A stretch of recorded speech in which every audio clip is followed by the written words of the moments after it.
쉽게 이해하고 바로 활용하는 경영지원 노트의 양정호 지점장입니다. 이번 시간은 이사와 감사에 대해서 좀 알아보도록 하겠습니다. 이제 주주총회에서 이제 이사와 감사를 선임을 했을 거고요.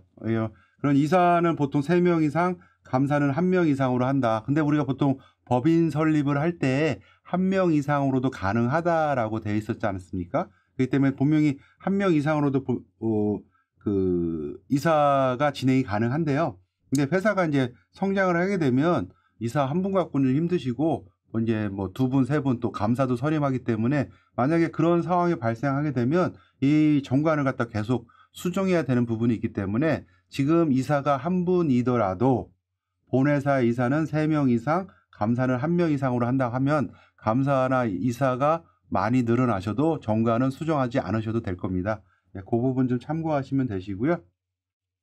자본금 총업이 10억 미만인 경우에는 또 이사를 1명 또는 2명 뭐 이렇게 감사를 선임하지 않을 수 있다. 뭐 이런 조항들이 있기는 하나 뭐 이런 것들은 크게 신경 쓰실 필요가 없으시고 3명 이상, 1명 이상으로 한다.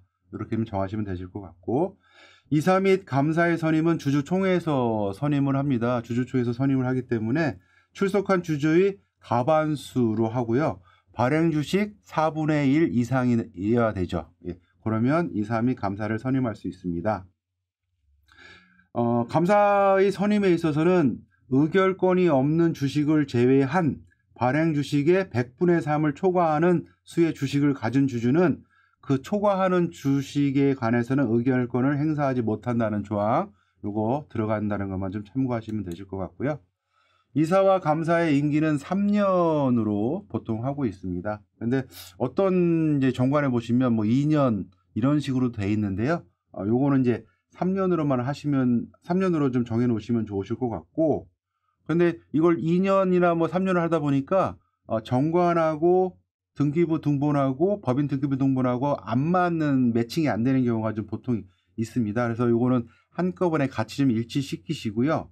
만약에 그게 일치하지 않는다면 일괄 사임시키고 일괄 선임을 통해 가지고 그 임기를 맞춰서 관리를 하시는 게 좀 편리하고, 그래야지만 법인 등기부 등본 변경을 하실 때도 또 일시에 한꺼번에 또 할 수 있는 부분들이 있기 때문에 그거는 그렇게 하시는 게 더 합리적이다. 그래서 이사나 감사의 임기는 보통 3년으로 한다. 요 정도 보시면 되시고, 그 다음에 이사만 감사에 또 결혼이 생기실 수 있잖아요. 뭐 안 좋은 경우는 뭐 사망으로 인한 결혼이 발생하실 수도 있고, 회사를 떠나실 수도 있고, 뭐 이런 상황들이 발생할 수가 있는데, 그런 경우에는 새로 이사를 선임하셔야 되겠죠. 이사를 선임하게 되면 차라리 기존에 계신 이사들도 다 사임을 하시고 새로 이사나 감사를 선임하신 다음에 같이 다 재취임하시는 그런 모양이 정관과 등기부 등본을 좀 깨끗하게 관리하는 방법인 것 같습니다. 그래서 같이 등기하시기를 권장을 좀 드리고요.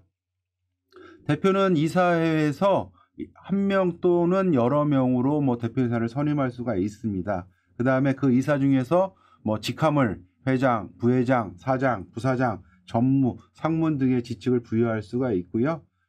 그것도 대표가 여러 명이시면 이사회에서 뭐 공동대표로 이렇게 결의를 하셔도 된다 하는 부분이고, 그 다음에 뭐 이렇게 우리가 1인 법인 말씀을 많이 드리기 때문에 이사가 이제 사내에서 1명이실 수가 있잖아요. 그러면 보통 대표이사라는 그 등기부 등본상에 쓰지 않고 1명이실 때는 사내이사, 2명 이상인데 그 중에 한 분이 대표이사면 그 한 분은 대표이사, 뭐 이런 식으로 기재를 하고 있다라는 것만 참고하시기 바랍니다. 이사의 직무에서 보시면 대표이사는 회사를 대표하고 업무를 총괄하시겠죠. 그 다음에 전무이사, 상무이사 및 이사들은 대표이사를 보좌하는 거고요. 만약에 대표이사가 유고 사항이 발생되면 그 직급 순으로 업무를 대행하면 되실 것 같습니다. 감사합니다. 감사는 회계와 업무를 감사하는데요. 우리 보통 일반 그 중소기업 사업장에서는 대표이사님 계시고 사모님이 감사를 하는 이런 경우가 많이 있으시죠. 하여튼 뭐 그거는 회사의 운영의 한 방식이니까 편하신 대로 선택하시면 되실 것 같고, 이 감사는 회계와 업무를 감사를 하고요. 그 다음에 이사회에 출석하셔서 의결을 진술하실 수가 있습니다. 그 다음에 이사가 법령이나 정관에 위반한 행위를 하면 또는 아니면 그 행위를 할 염려가 있다고 할 때에는 이사의 이를 보고할 수 있는 권한이 있으시고요. 그 다음에 감사는 회의의 목적사항과 소집 이유를 기재한 서면을 이사에 제출해서 임시총회를 소집할 수 있는 그 권리도 있습니다. 그래서 감사님을 통해서 이제 임시총회가 소집이 될 수도 있고, 감사는 감사한 것에 대해서 감사록을 작성 비치하셔야 됩니다. 그래서 요거 보시면 되시고, 그 다음에 임원의 보수, 퇴직금, 퇴직위로금, 유족보상금들은 있는데요. 여기에서 보면 그런 상세 규정을 명시하기보다는 큰 틀로 임원의 보수는 주총 결의를 거친 임원 보수 지급 규정에 의한다 해서 임원의 퇴직금은 주주총회 결의를 거친 임원 퇴직금 지급 규정에 의한다. 임원의 퇴직 위로금은 주주총회의 의결을 거친 퇴직 위로금 규정에 의한다.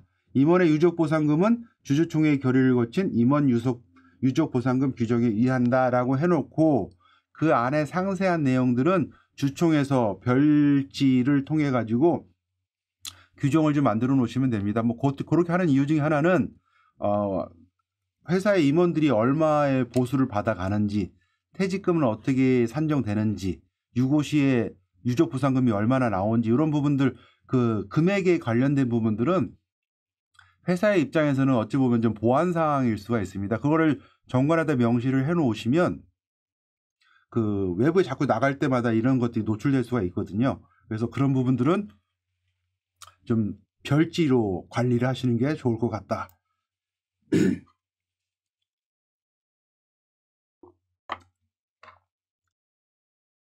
죄송합니다. 그 다음에 이사와 감사의 회사에 대한 책임의 부분들인데요.